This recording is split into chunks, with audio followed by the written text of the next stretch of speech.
That's how I know she's conniving and she's a liar. I'm telling you right now, she's a liar. That's a life sentence. They must have taken a picture with my wife's debit card. That's how they got it. They didn't steal it from my car because we still had it. I gave it to them to go through the return. Yo, what's up, everybody? Welcome back to the podcast. Chisme and Chill is your boy Jay, Jose. Y'all know the deal, man. It's gotten crazy. It's gotten so crazy. I actually filmed some of this last night, and then I filmed some of this Thursday night, and then as I finished filming the podcast, which was just in regards to the best friend who reached out and the credit card bandit, I wrapped that up. I go in my DMs real quick and I see that the owner of the credit card actually DM'd me and said, it's like 1 a.m, by the way, right? And she says, yo, let's get on, let's do the podcast. I want to speak my truth, this, that, and the third. I'm like, hey, you know what?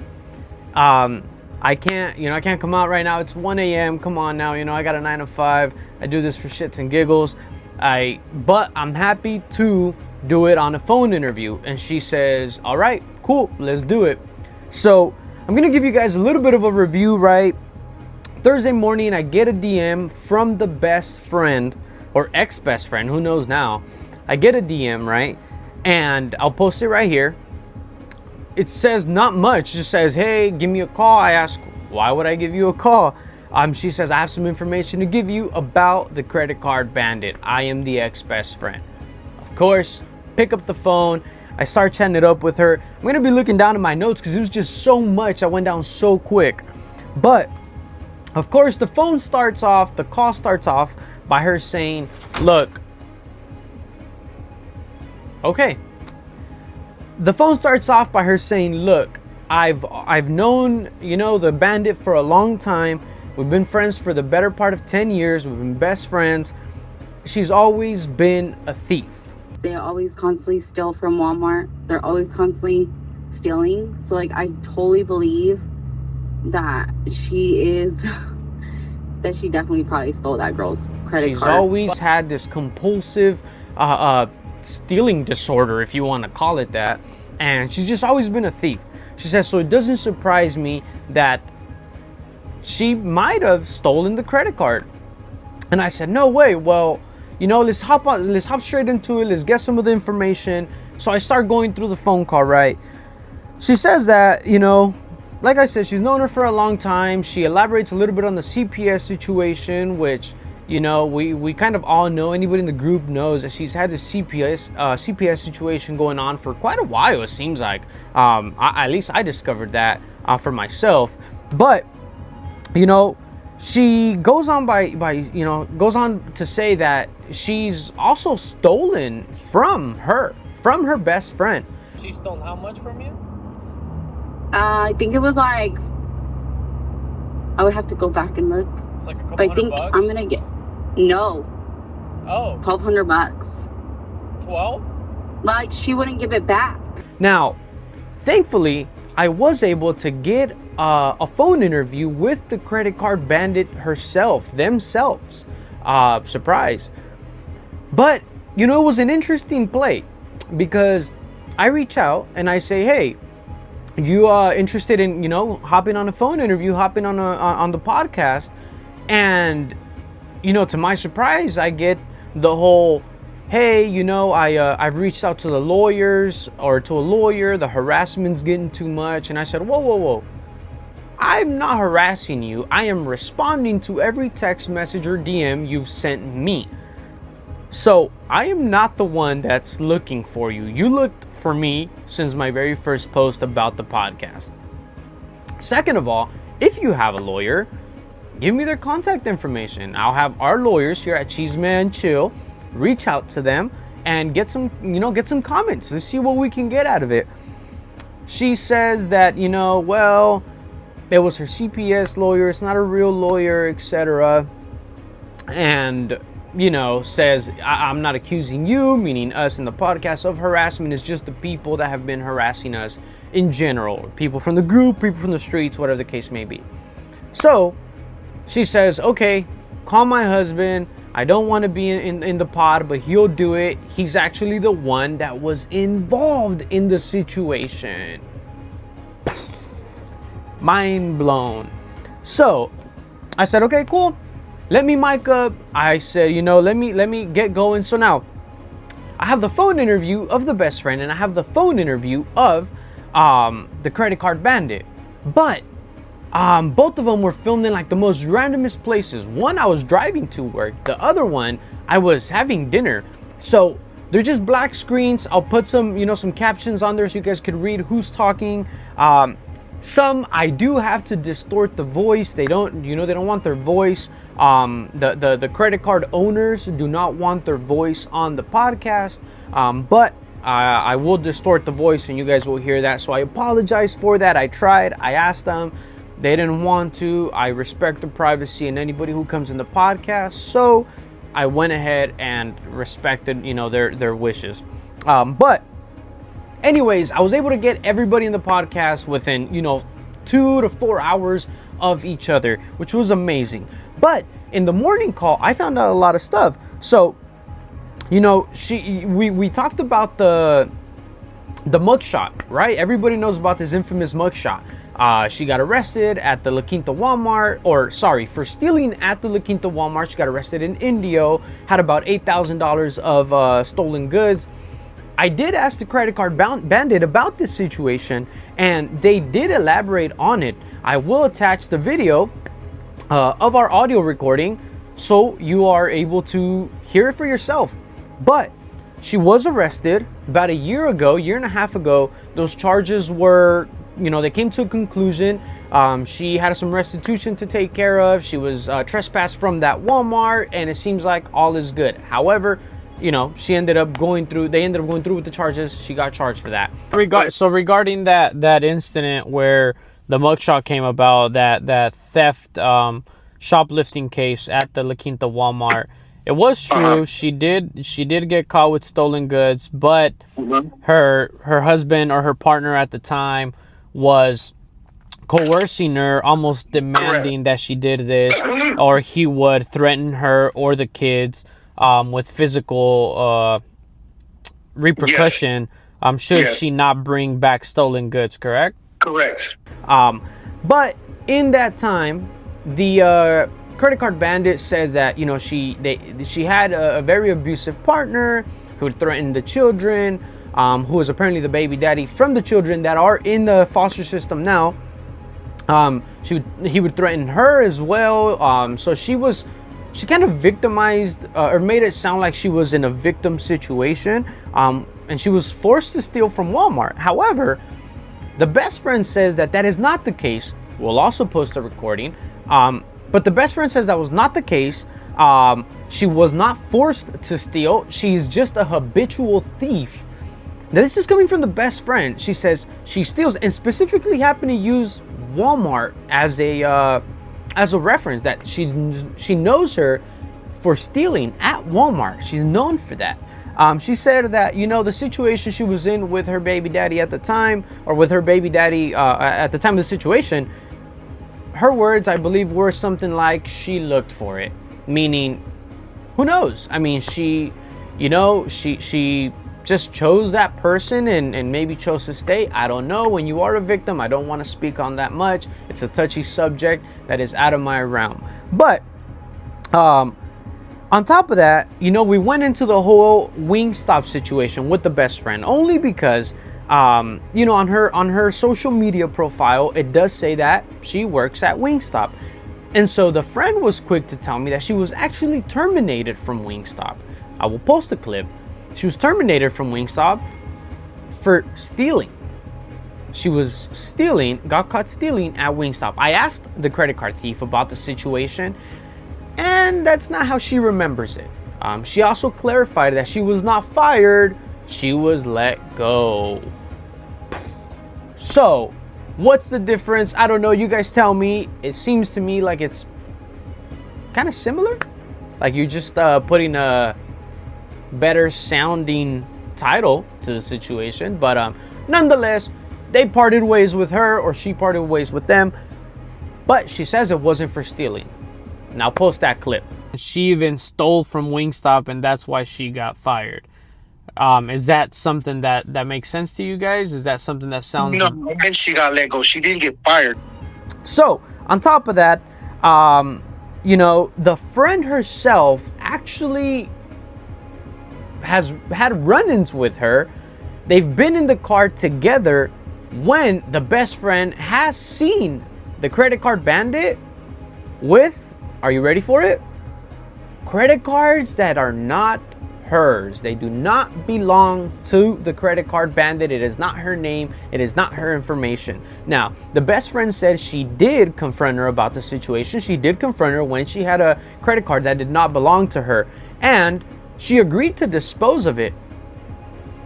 But, and I'll post the audio, but when I confronted, or when I asked the credit card bandit about this situation, I was told that she sometimes carries, her husband's credit card if she forgets hers. Her son receives SSI, maybe it would have been his, but then why agree to dispose of it and get rid of it? I don't know. You guys tell me. I don't know. I'm just bringing you the info. Then, on top of that, I just find it odd that, even her best friend is I wouldn't even say exposing her at this point, but is bringing to light just a track record of theft. I mean, she stole from the best friend.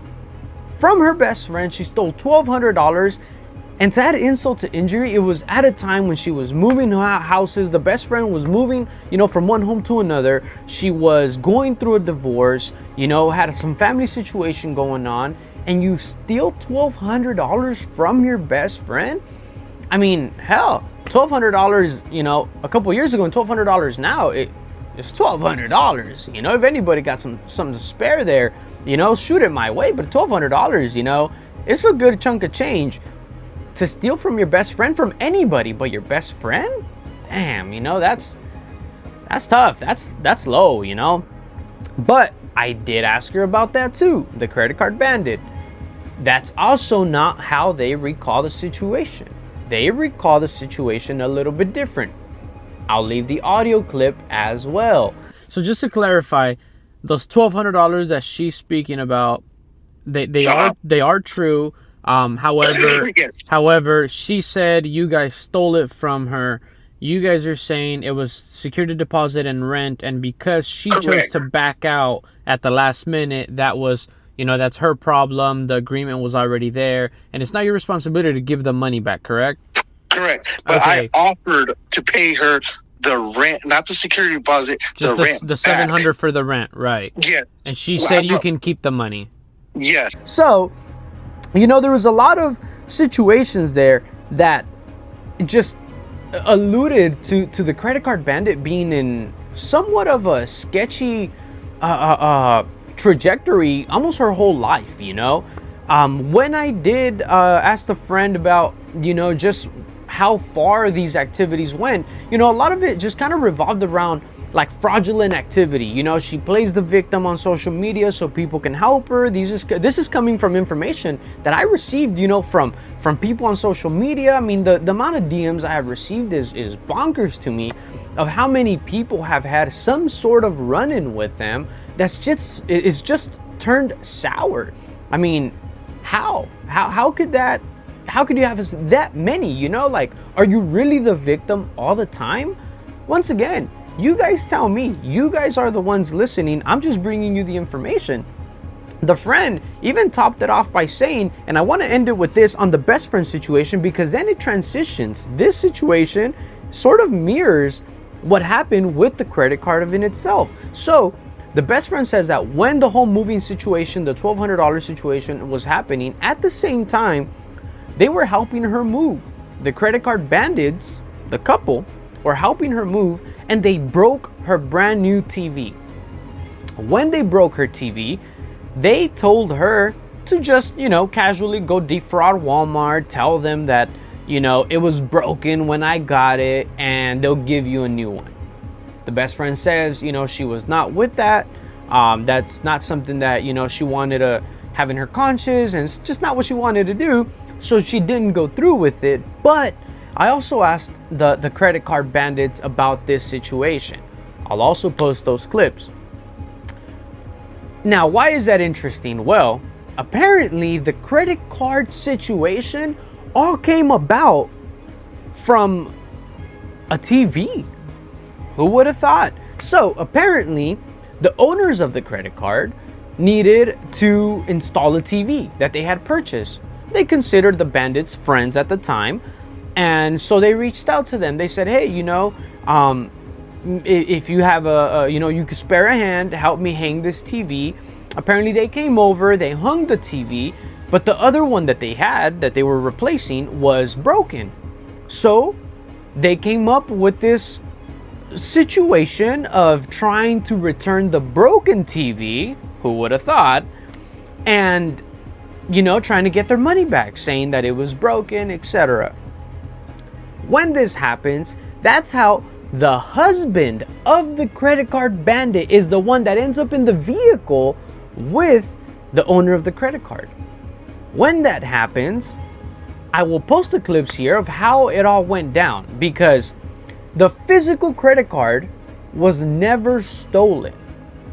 Actually, it was handed to the bandits by the owner of the credit card, essentially handed to them. So it wasn't necessarily stolen, because they still have it in their possession now, the owners do. But I'll post the audio, I'll post a clip on how that went down. You guys tell me what you think. Then, when I was interviewing the credit card bandits, they talked about, getting an unwanted visit, which I will post a video of that visit as well, because, it was something that happened. Now, something that I think you guys will find a little bit comical. I don't know. I'm not a criminal justice major. I'm not a lawyer and attorney myself. So, I'll let y'all be the judge of this. The credit card bandit said that he knows the law. He doesn't know how much we know the law, but he wanted to educate us a little bit. That day of the visit, unwanted by the way, according to him, they were not home. They were at in the hospital. They saw it on their cameras. There was banging on the door, this, that, and the third. Well, he says that should he have been home, he would have called the cops. And God forbid, that the owner of the credit card would have gone inside the home, because he would have called the cops on her. And check this out. That is a life sentence for attempted home invasion. I'll post that clip. Fucking ghetto ass, trash ass bitch! You will never get your fucking kids, you fucking trash! Vámonos, ya. Fucking dumb fat bitch with your bum ass fucking buckle! Vámonos. I would have called the cops. Like, I don't know what the fuck is going on. Somebody just banging on my door. I opened it. They rushed him out. And I don't know how about people know about laws or anything, but I know if somebody comes to your house like that, even if they don't come in, but they're banging on your door, they're trying to open your door, even if they don't get in, that's an attempt of home invasion. That's a life sentence. He says that is a life sentence, y'all. So I know we got some thieves out here in the group that like to go around doing some hood rat shit, Y'all gotta be careful, man, because this went from being a cite and release or a misdemeanor offense, how it used to be, maybe back in my day, way back, because now y'all get ready, man, because this is a life sentence. So forget about it. During that podcast as well, during the interview with the credit card bandits, they just wanted to throw it out there that when they went to try to defraud Walmart and return the broken TV that the credit card owners were replacing, the owner of the credit card, the male, casually brought up, so the credit card bandit says, the male, that, he had a little pew-pew in the car. So, the credit card bandit says, well, I don't know what that meant. I don't know, why he said that, who he was trying to intimidate, whatever the case may be. So I did ask the credit card owners about the situation, and, I'll leave the clip here. I think it was something that was misconstrued, but nonetheless, it happened in one way or the other. So By this point, you guys have probably seen a couple different clips. Like I said, I apologize if it's just black. I'll try to put some captions on there so you guys know what the dialogue is about. Be patient with us. I try to get them on the podcast in person to knock it out. But you know what? All this happened so quick. They agreed kind of simultaneously. And so I just had to get, how to get going. I had to get people on the pod. I had to get some interviews going. For the best friend, I'm still trying to figure out if I can use some of that audio, if I can get written permission. I didn't even have mics. I was driving somewhere when she decided to, reach out to me, and I called back. So I didn't even have a mic. For our overview, I had no mic. It was just something I sat down, sat in the studio and said, fuck it, let's put it out, from the people to the people. But, y'all tell me what you guys think. Tell me in the comments. Who's at fault? Is anybody at fault? What do you guys think about the credit card bandit? Is this perhaps the last time she gets any help? They get any help? They are going to be needing some more help because they talk about it in the interviews. They apparently just unfortunately received a eviction notice. Now there's some murky water around that too. They say that it's been 1 month that they haven't paid rent and got an eviction notice. Well, in the state of California, that's not how it works. I think. I don't know. Ask ChatGPT or your lawyer. That's not me. But, the best friend and the credit card owners are all aware that they haven't been paying rent for about a year. Even called them freeloaders. So, the credit card owner had some choice words for her, some advice, nothing crazy. I'll clip that here too. I'll put it down here for y'all.